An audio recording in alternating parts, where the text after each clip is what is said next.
I'm Dave Dinkle, and this is another in the video series of actual recent deals. This one is an example of a $14,000 profit, once again with no money in the transaction on the part of the real estate investor. The following is actually a real estate deal that was recently completed by a new student, and it exemplifies many of the aspects of how to do these transactions with no money, no credit, and no risk. So as not to embarrass any of the individuals involved in this transaction, all parties have been kept anonymous. I'm not an attorney, CPA, or realtor, and any information derived or found in this presentation is not to be construed as legal or accounting advice. This is an example of actually a triple closing. Seller A, who is the property owner, sells to buyer B. In this case happens to be a relocation firm, but it could be another investor, who then resells it to buyer C, who's the investor, and the investor then resells it to an end buyer D. This first leg of the transaction, the A to B and B to C, were done by an out-of-state closing agent. The buyer C on the same day sells to the end buyer D, buyer C being the investor, end buyer D being the final homeowner who's going to live in the property in this case. This closing was done locally. So this is a unique opportunity to see, I'm going to call it a to B transaction to make it simple, and a B to C transaction, which are typically done within one closing agent's realm on the same day, A to B, B to C. This particular case, the A to B happened to be two transactions. They were done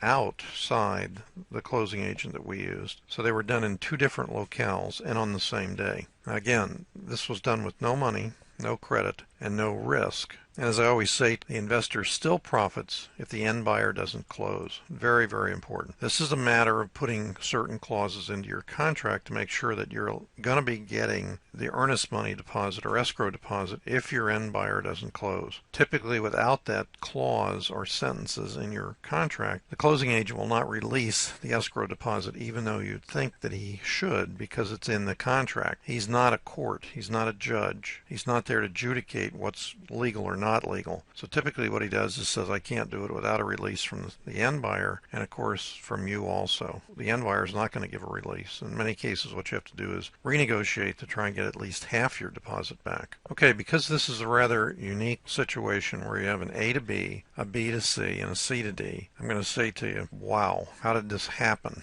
I'm going to go through it again because throwing that extra entity in there for this transaction is actually not uncommon in the world of wholesaling. I've seen as many as 5 people being in a daisy chain to actually get to the end buyer who's putting up the money to buy the property. Now, if you're thinking to yourself, why didn't they just assign the contract? Because the spread is too large, and if the end buyer sees it or the initial original seller sees it, they may say, no, he's making too much money on this transaction. I just don't want to do it. And that can lead to a lot of problems. The relocation company is what I'm going to call them. It's important. Listen to what I'm saying. Relocation company. They're all over the country. They work with people who work for larger companies and corporations and are transferred. What they do is they say, don't worry about your home. We'll take care of it. If we can't sell it, we'll go ahead and buy it from you. Caveat to that, of course, and to buy it from you means whatever you put into it, and they know what you put into it beforehand. You won't lose any money. In this case, you'll see, I'll go through that in the closing statements, how that happened, that he didn't lose any money. The original seller who was transferred. The reason this worked is because you have a motivated seller. If you're saying to yourself, this seller is crazy, the end buyer is crazy, forget it. You don't get it. Real estate investing is about finding motivated sellers, motivated buyers, and putting the two together and collecting a substantial profit for doing that. In most cases, you can do that with no money, no credit, and no risk. And I hate to keep striving that over and over again, but it is very important. So in this case, the relocation company was deeded the home from the original homeowner under an agreement where the relocation company was now the buyer, and B seller, because once you're a buyer, you have to sell it. So they became the seller to the investor C, who is the student. The student now is actually the C buyer, as I noted above, and the C seller, because he sold it then to the end buyer D, who was the final new homeowner. Now, once again, it's an A to B, B to C, and finally a C to D, and all this took place literally in one day in about 3 hours. Now, my involvement in this was actually transactional funding for the B to C side of the transaction. Okay, so now we're going to look at the closing sequence. Now, this entire transaction again, I hate to keep stressing it, but so many people don't believe that you can't do a deal with no money. This was done by a student with no money, no credit, and he took no risk in the transaction. First thing that happened was the A to B transaction, which is typical, except in this case, a warranty deed from the original homeowner who sold it to the relocation company who was buyer B. So we had an A to B transaction. Then along came the B to C. Now the warranty deed was funded. The actual A to B transaction was not funded except from the B to C side, which happens to be the side that I funded as the transactional money. So when the B to C took place, the relocation company now sells to the investor C. Money was able to be generated from the closing HUD statement. We next go, during it's all in the same day again in a couple hours, remember. C is the investor, sells it to the end buyer D, again with a warranty deed, but the end buyer was a cash buyer. Now, should it matter to the end buyer D that all this went on? Frankly, no. If the end buyer D was getting a conventional loan, this whole thing would kind of explode because the conventional lender, in this case for the end buyer, would have to approve what happened in the background in these transactions. They may or may not approve it. And you can't get into these transactions where you have a deadline, an actual inspection period coming up where you have to close, have this black cloud looming over you that the lender has to approve the transaction as well as the end buyer D. Only do this with cash buyers. We're not going to cover the other documents needed for the closing because it really doesn't matter. If you say to me, well, Dave, wait a minute, hold it. There must have been other documents in the closing. There were transactional funding documents and various other things. Deeds. I showed you up here there's 3 deeds involved. There's all sorts of documents for disclaimers and hold harmless and so on. The attorneys or closing agents will generate all that for you, and you'll see that at the closing. I'm not going to get into it now because very oftentimes different attorneys or different closing agents have different requirements. So let's look at the actual HUD closing statements. Okay, now let's look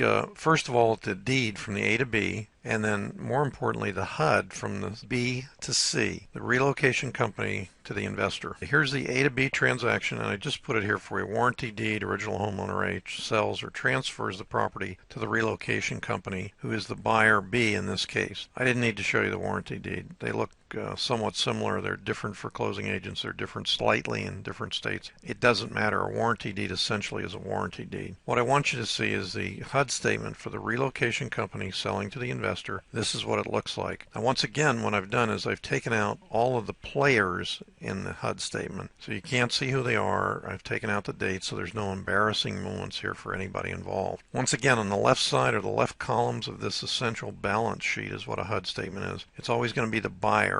The seller is always going to be on the right side. In this case, the buyer was the investor, seller was the relocation company. So what I've done is essentially cut the HUD in half. This is the upper half. As you see, I've removed the players as well as the tax identification number and various aspects of who the players were that were involved in it. Interestingly enough, the buyer and seller, number B, the B transaction part of it, was a Delaware LLC, and the investor, C, was a Nevada LLC, and the end buyer was an individual. So here's the bottom half of the B to C of the HUD 1, page 1. This is the investor buying it from the relocation firm, and this is what it looks like. Purchase price is $410,000. Now remember, student has no money. On the HUD statement, it's always going to be the same purchase and sales price. Next thing up is $237 in closing cost, which are on page 2 of the HUD. We're going to look at those. There's a $297.50 rebate. That's a credit to the seller. What's extremely important about the $41,000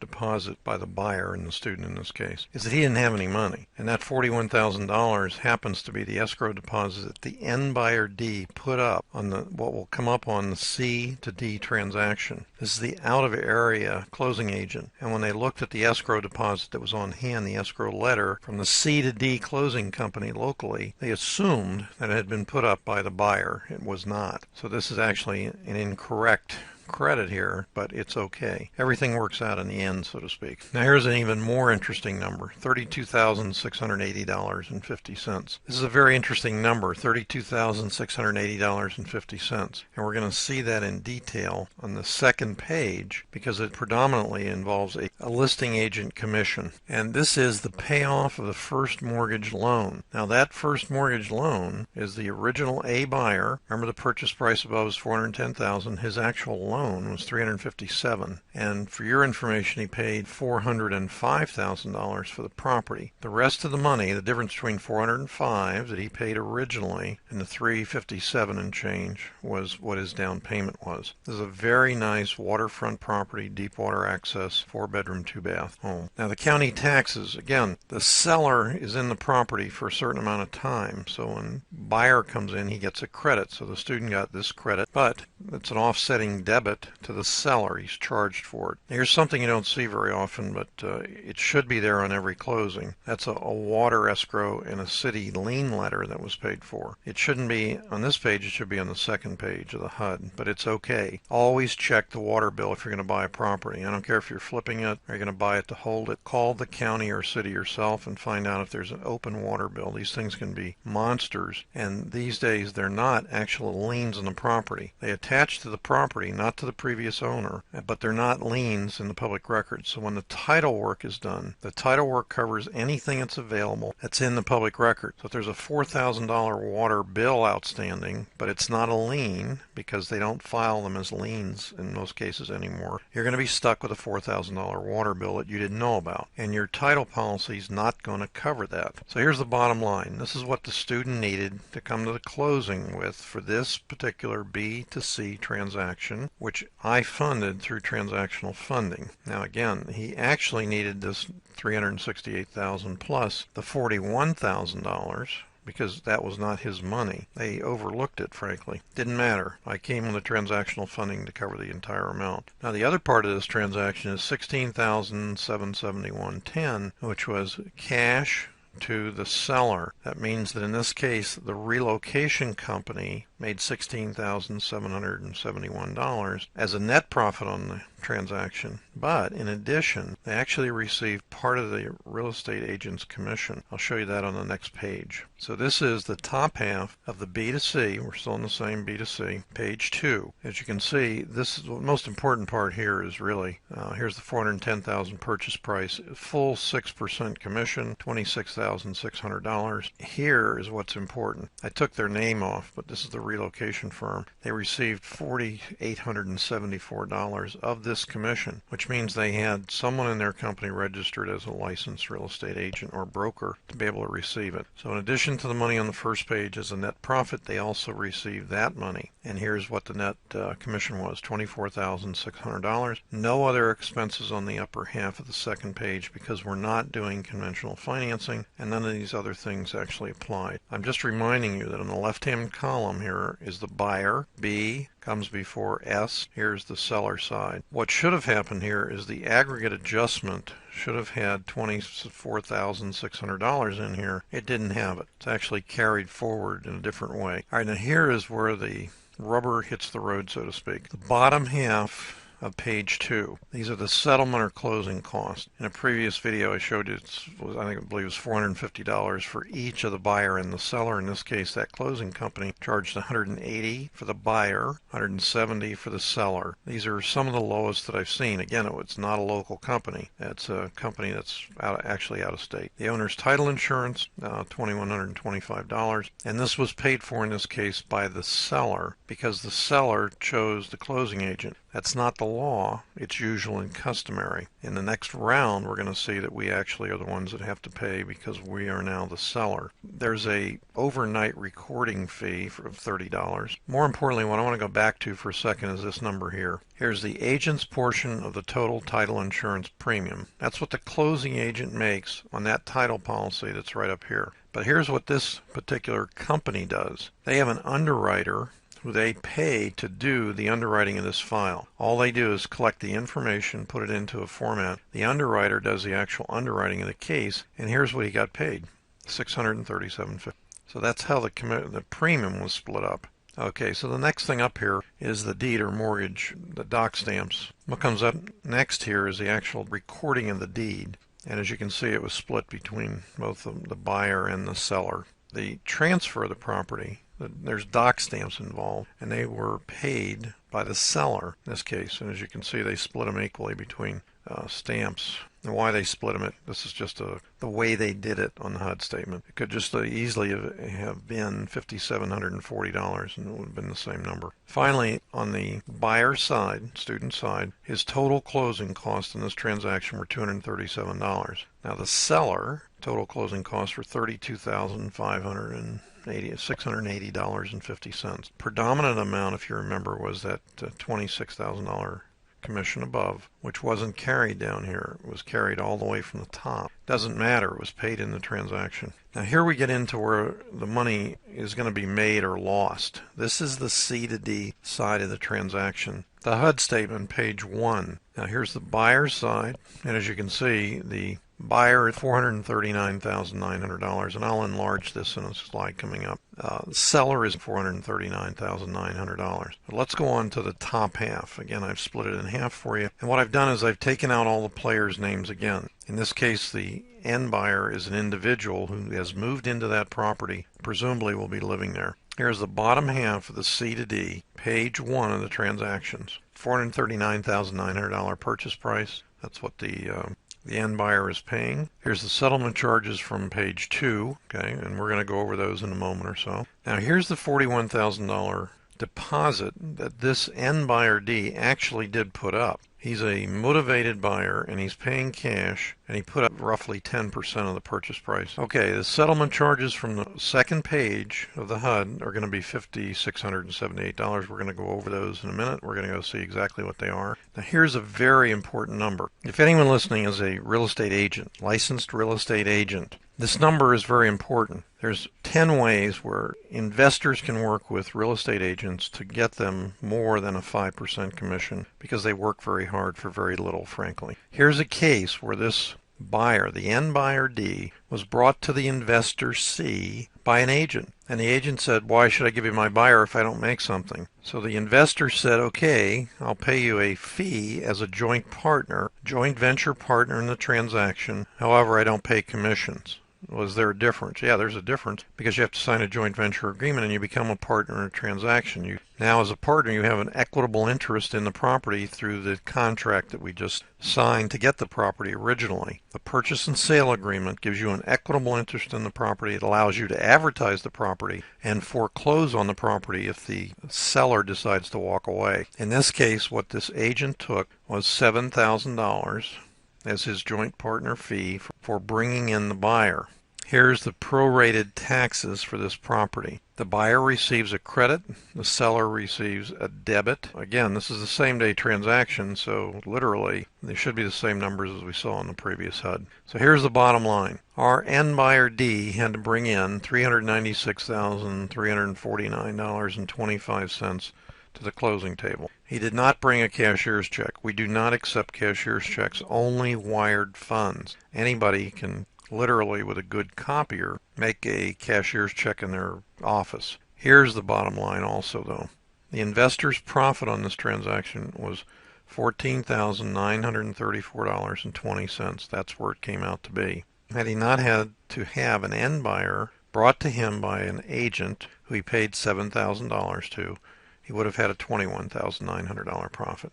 It's okay. Remember, this transaction is no money, no credit, and no risk in the deal. So here's the top half of the C to D HUD 1. Again, page 2, and as you can see, there are no expenses on here whatsoever.